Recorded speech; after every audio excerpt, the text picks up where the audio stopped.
Ya pemirsa Banjar TV, terima kasih Anda masih setia bersama kami dalam Lintas Bandung Sepekan. Seperti janji kami tadi, kami akan menginformasikan seputar aturan baku permainan tradisional Balogo yang pasti sudah tidak asing lagi di telinga masyarakat kota Banjarmasin.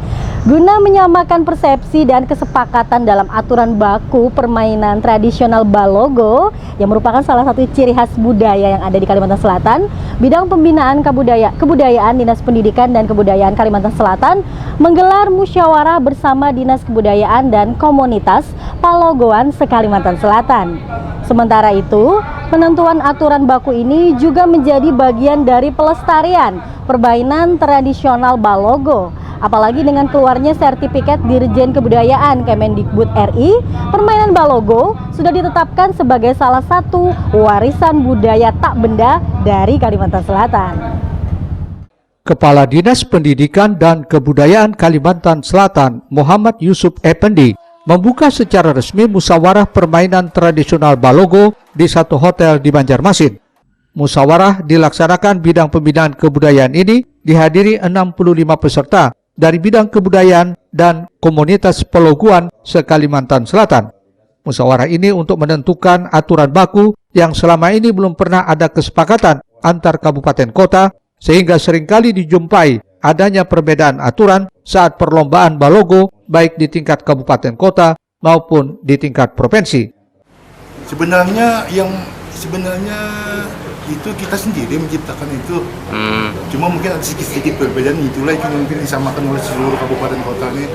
Dan sementara ini kita tidak ada satu pedoman khusus yang jadi acuan oleh kabupaten kota ini. Cuma secara garis besar dia mengikuti aturan yang kami bikin sudah. Cuma ini tinggal pemantapan aja lagi. Itu sejak kapan Nompin mulai aturan itu dari awal itu? Awalnya tuh mungkin sekitar 2003, 2005 langsung booming dengan adanya sistem LAN itu. Kalau yang sistem dulu yang pengalaman saya main sama anak-anak itu tidak bisa dilombakan, susah. Jadi kita berkali-kali mencoba itu, akhirnya kita inovasi terus akhirnya ketemulah seperti yang ada di masyarakat sekarang ini.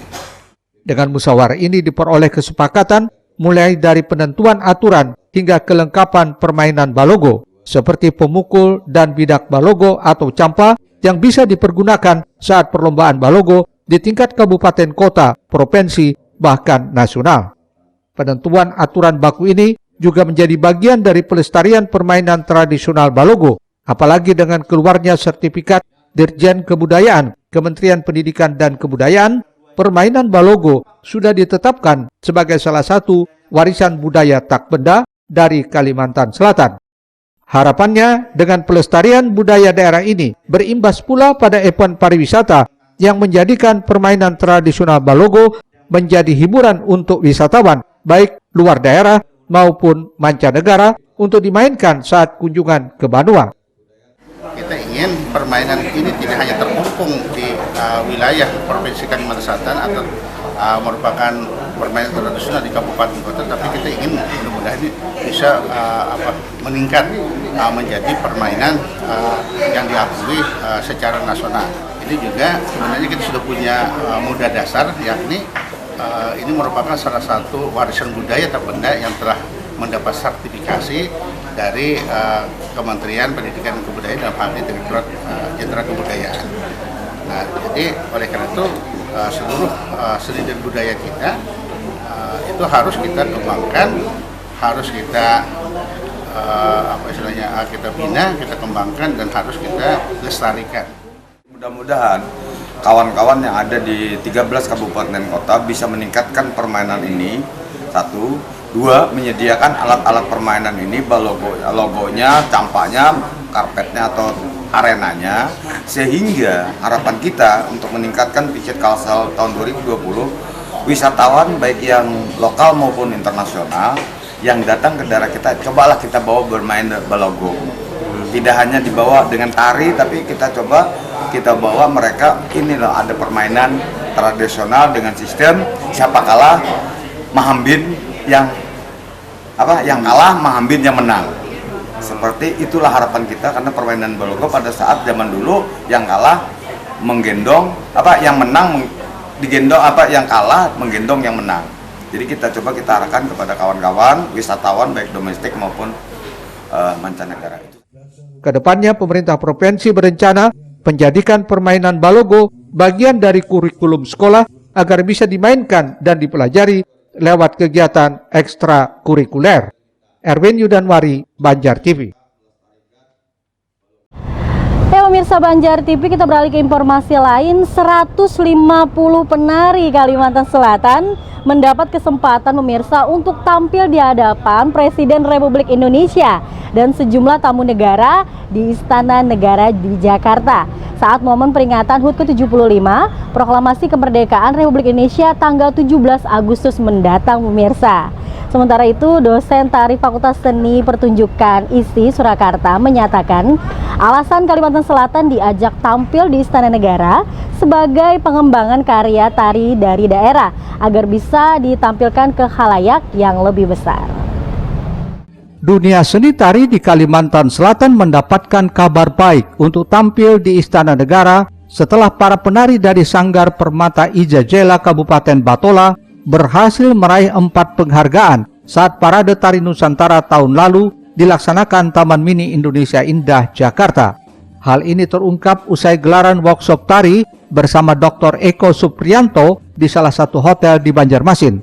Eko Supriyanto menyatakan alasan Kalsel diajak tampil di Istana Negara sebagai pengembangan karya tari dari daerah agar bisa ditampilkan ke khalayak yang lebih besar. Apalagi dengan tampilnya di Istana Negara yang dihadiri pula perwakilan negara sahabat menjadi kesempatan bagi tarian Kalimantan Selatan untuk menuju go internasional. Alasannya karena kemarin karya dari Kalimantan Selatan menang di Parade Tari Nusantara, dan Parade Tari Nusantara adalah karya-karya puncak anak-anak daerah yang itu kalau di Parade Tari sudah selesai biasanya ya selesai di situ, nggak ada kelanjutan lagi. Nah ini saatnya buat teman-teman daerah bisa tampil di sana, bukan lagi anak-anak Jakarta yang tinggal di Jakarta yang bisa tampil di sana, tapi anak daerah yang memang punya potensi. Dan Odi, salah satu koreografer yang ada di Kalimantan Selatan mempunyai potensi yang luar biasa. Dan kalau karyanya sudah jadi, dan saya nggak akan mengintervensi karya, justru ini harus dikembangkan dan ditampilkan ke publik yang lebih besar gitu. Harapannya nanti kan di sana tidak hanya Pak Jokowi yang nonton atau Presiden, tapi juga tamu-tamu di seluruh negara. Wakil-wakil negara yang ada di Jakarta akan juga melihat dan mengapresiasi, dan kemungkinan bisa ada tektokan lagi untuk ke depan yang untuk lebih internasional. Sementara itu, Kabid Pembinaan Kebudayaan Dinas Pendidikan dan Kebudayaan Kalimantan Selatan, Ahmad Subakti berjanji, kedepannya pihaknya siap mendukung guna suksesnya Kalsel bisa tampil di Istana Negara. Itu kita secara lisan melalui Kepala Dinas Pendidikan dan Kebudayaan, itu akan kita sampaikan ke Pak Gubernur, karena ada prosedur-prosedur yang harus kita penuhi dulu sebelum kita tampil ke sana. Misalnya latihan 50 orang peserta yang harus di cross check beliau, di cross check oleh tim tari dari istana. Kalau sudah baru surat-surat datang, karena kita sekarang ini tinggal bagaimana agar istana tidak kecewa dan akan mengeluarkan surat rekomendasi bahwa tari kita yang dipakai. Nantinya penampilan para penari asal Kalimantan Selatan ini akan disaksikan Presiden Republik Indonesia Joko Widodo bersama tamu negara dan undangan lainnya saat perayaan HUT ke-75 Proklamasi Kemerdekaan Republik Indonesia tanggal 17 Agustus mendatang. Erwin Yudanwari, Banjar TV. Ya, baik pemirsa Banjar TV, kita sudah berada tepat di pengunjung lintas Bandung Sepekan. Masih ada beberapa informasi lagi, dan ini adalah informasi seputar seni dan budaya pemirsa. Program Parade Mamanda Keliling digagas UPTD Taman Budaya Kalimantan Selatan bekerjasama dengan Forum Apresiasi Seni Fakultas Hukum ULM mengawali penampilannya di Desa Pamangkih Darat, Kecamatan Tatah Makmur, Kabupaten Banjar. Dan sementara itu, dalam Parade Mamanda Keliling, Sanggar Budaya Banjarmasin membawakan cerita berjudul Sultan Sidki Baswara karangan Bayu Bastari Setiawan. Ratusan warga desa Pemangkih Darat, Kecamatan Tatah Makmur, Kabupaten Banjar, antusias memadati kawasan Pasar Arba yang menjadi lokasi pertama pelaksanaan program Mamanda Keliling. Acara ini dibuka langsung Kepala UPTD Taman Budaya Kalimantan Selatan, diwakili oleh pejabat pelaksana teknis Rudi Karno dengan pemukulan gong. Program Parade Mamanda Keliling ini dilaksanakan OPTD Taman Budaya Kalimantan Selatan bekerja sama dengan Forum Apresiasi Seni PAS Fakultas Hukum ULM sebagai bentuk mendekatkan kesenian tradisional kepada masyarakat agar bisa menyaksikannya secara langsung. Selain itu, melalui program ini, teater tradisi Mamanda bisa tetap eksis dan lestari, serta mendapat apresiasi masyarakat, khususnya generasi muda. Mamanda ini bisa terangkat kembali kayak dulu, yang memang seni teater Mamanda itu tampilnya di kampung-kampung, bukan cuman kebutuhan untuk seremoni-seremoni acara kepemerintahan dan melestarikan budaya lagi. Sementara itu, penampilan Mamanda ini mendapat apresiasi dari kasih pemerintah desa Pemangkih Darat karena program ini menjadi hiburan bagi rakyat. Hadapin kita ke depannya, mudah-mudahan dengan adanya Mamanda keliling ini akan terus berjalan. Sehingga masyarakat dapat mengenang kembali Mamanda yang dulunya telah diselenggarakan, sehingga dapat maju kembali.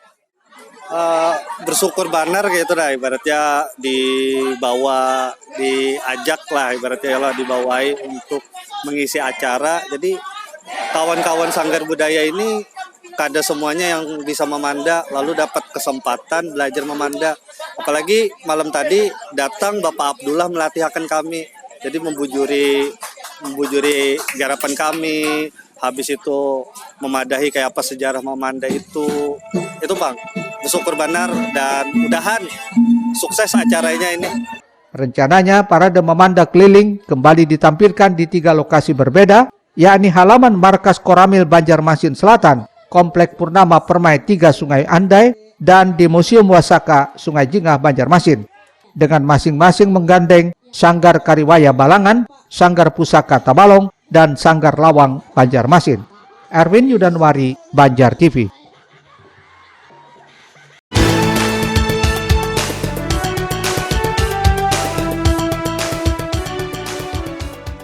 Inilah penampilan Sanggar Budaya Banjarmasin di tengah warga Desa Pemangkih Darat, Kecamatan Tatah Makmur, Kabupaten Banjar, memeriahkan program Mamanda Keliling belum lama tadi. Pada penampilannya, Sanggar Budaya Banjarmasin membawakan cerita berjudul Sultan Sidki Baswara, karangan Bayu Bastari Setiawan. Kisah ini menceritakan tentang seorang raja di Kerajaan Balairung Kencana yang mengadakan sayembara pencarian kandidat raja baru, dengan syarat harus membawakan bunga khusus yang didapatkan di dunia gaib. Dalam cerita tersebut ada 3 pemuda yang berhasil membawakan bunga tersebut, namun hanya seorang di antaranya yang berhasil membawakan bunga, karena pemuda lainnya membawakan bibit bunga akibat diperdaya oleh para jin. Jadi inti ceritanya ini, jadi pemimpin tuh harus jujur, kada kecerdasan apa segala macam tuh nomor sekian, yang penting jujur. Itu Bang kisahnya. Jadi kami persiapannya tuh ada 2 minggu, tapi kisah itu sudah di Bari dan Mahapali sudah bagiannya kayak apa kisahnya apa segala macam. Karena kegiatan kami padat juga semalam ya loh. Jadi makanya 2 minggu aja kalau berproses. Untuk penampilannya tersebut, Sanggar Budaya Banjarmasin memerlukan waktu 2 minggu untuk persiapan latihan dan pembagian karakter tokoh pemain. Erwin Yudanwari, Banjar TV. Ya baik pemirsa Banjar TV, kita sudah berada di penghujung lintas Banos Pekan, dan kami tadi telah banyak memberikan informasi seputar budaya, pendidikan, dan seputar anak juga, dan tentunya ini bisa menambah informasi para pemirsa Banjar TV, menemani para pemirsa Banjar TV di minggu di libur bersama keluarga. Dan baik, saya Desi Molino duduk di hadapan Anda. Selamat menikmati hari libur Anda. Wassalamualaikum warahmatullahi wabarakatuh dan sampai jumpa.